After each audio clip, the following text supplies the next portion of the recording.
Assalamualaikum warahmatullahi wabarakatuh. Perkenalkan, nama saya Anissa Indah Mulyani dengan NIM 2115311477. Dalam mata kuliah evaluasi kinerja yang diampu oleh dosen Dr. Maryam SPD MPDI, saya berasal dari program studi manajemen pendidikan Islam, Fakultas Pendidikan Islam dan Keguruan, Institut Agama Islam Nusantara Batanghari. Dalam video kali ini, saya akan menjelaskan tentang strategi organisasi dan evaluasi kinerja. Pengertian strategi menurut beberapa ahli sebagai berikut.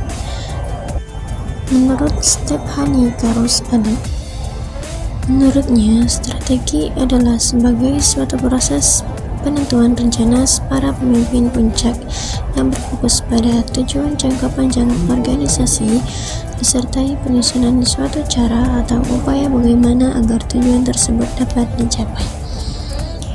Menurut Hamel dan Prahalat, pengertian strategi merupakan tindakan yang bersifat inkremental atau senantiasa meningkat dan terus-menerus, serta dilakukan berdasarkan sudut pandang tentang apa yang diharapkan oleh para pelanggan di masa depan. Kesimpulannya, strategi adalah rencana komprehensif untuk mencapai tujuan organisasi. Pembahasan kedua tentang evaluasi kinerja. Proses evaluasi kinerja. Yang pertama, manajemen kinerja. Manajemen kinerja merupakan proses yang bertujuan meningkatkan kinerja individu pegawai, kinerja tim kerja, dan kemudian meningkatkan kinerja organisasi. Proses manajemen kinerja dilakukan bersama antara manajer dan pegawai. B. Perencanaan kinerja. Perencanaan kinerja merupakan bagian awal manajemen kinerja karyawan sepanjang tahun. Perencanaan kinerja adalah pertemuan antara ternilai dengan superiornya atau penilaian yang antara lain membahas 1. Tugas, pekerjaan dan tanggung jawab ternilai. 2. Kompetensi yang diperlukan ternilai. 3. Standar kinerja ternilai. 4. Menentukan cara pegawai akan mencapainya kinerjanya. Dan kelima, proses pengukuran kinerja dan instrumen yang digunakan, serta waktu pelaksanaan penilaian dan ternilai. Terus memahami teknik pengukuran kinerja ternilai. Yang terakhir adalah merencanakan pengembangan kompensasi ternilai. C. Pelaksanaan kinerja. Pelaksanaan pekerjaan adalah proses sepanjang tahun di mana pegawai melaksanakan tugas atau pekerjaannya dan berupaya mencapai kinerjanya dengan menggunakan kompetensi kerjanya. Seorang manajer bertanggung jawab untuk 1. Memotivasi pegawai. 2. Mengobservasi dan mendokumentasi kinerja pegawai. 3. Memberikan balikan dan pelatihan. 4. Menyediakan pengalaman pengembangan.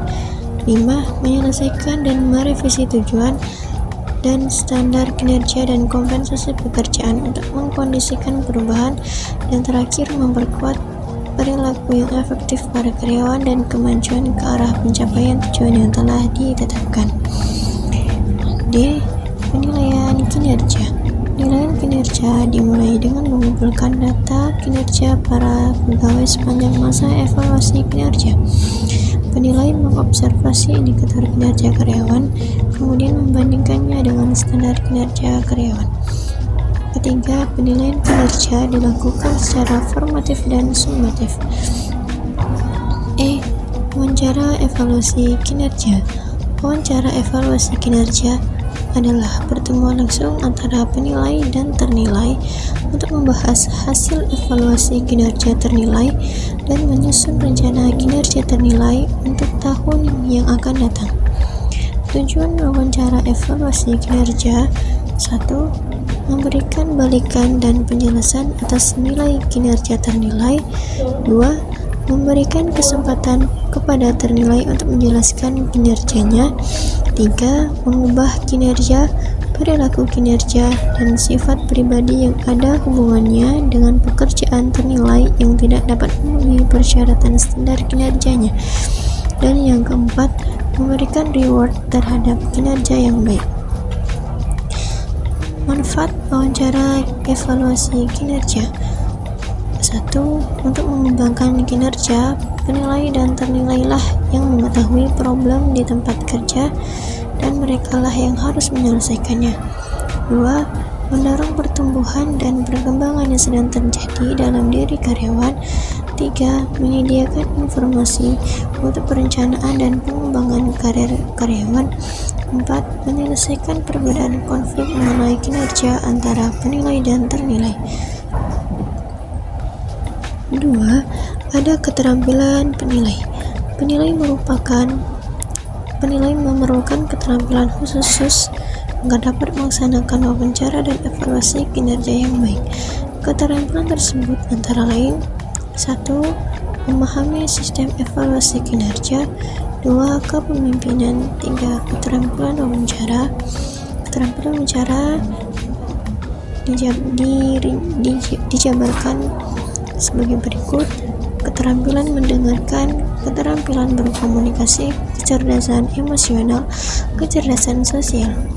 Penilaian memerlukan persyaratan berikut agar dapat menciptakan situasi negosiasi win-win solution. 1. Perasaan persamaan. 2. Menghindari menyakiti hati orang lain. 3. Proses wawancara kinerja. Yang pertama, persiapan. Proses wawancara evaluasi kinerja perlu dipersiapkan secara cermat, tempat, waktu, dan agendanya. Persiapan ini diperlukan karena evaluasi kinerja dapat menjadi sumber konflik antara penilai dan ternilai. 2. Menyampaikan hasil evaluasi kerja. Penilai memberikan penjelasan secara lisan mengenai nilai tersebut, disertai data hasil observasi penilaian mengenai proses pelaksanaan pencapaian kinerja ternilai. Dan yang ketiga, sikap ternilai. Setelah menerima nilainya, ternilai dapat menerima atau menolak nilai tersebut. Jika menerimanya, nilai mempunyai kekuatan tetap setelah ternilai menandatangani instrumen evaluasi kinerja. F. Banding. 1. Pengertian banding dalam evaluasi kinerja adalah upaya manajerial dari ternilai yang tidak puas terhadap nilai evaluasi kinerja yang diberikan pada penilai dan meminta kepada atasan penilai. 2. Proses penilaian banding. Proses pemeriksaan banding ada dua cara, yaitu proses pemeriksaan secara langsung dan tidak langsung. Dalam proses pemeriksaan langsung, penilai banding memanggil penilai dan ternilai melakukan dengar pendapat kedua belah pihak. Sedangkan pemeriksaan tidak langsung, proses ini terjadi misalnya dalam DP3 Pegawai Negeri Indonesia. Ternilai yang tidak puas terhadap nilai yang diberikan oleh atasannya akan mengajukan banding dengan mengisi kolom banding dalam formulir DP3. Dan ketiga, banding melalui pengadilan.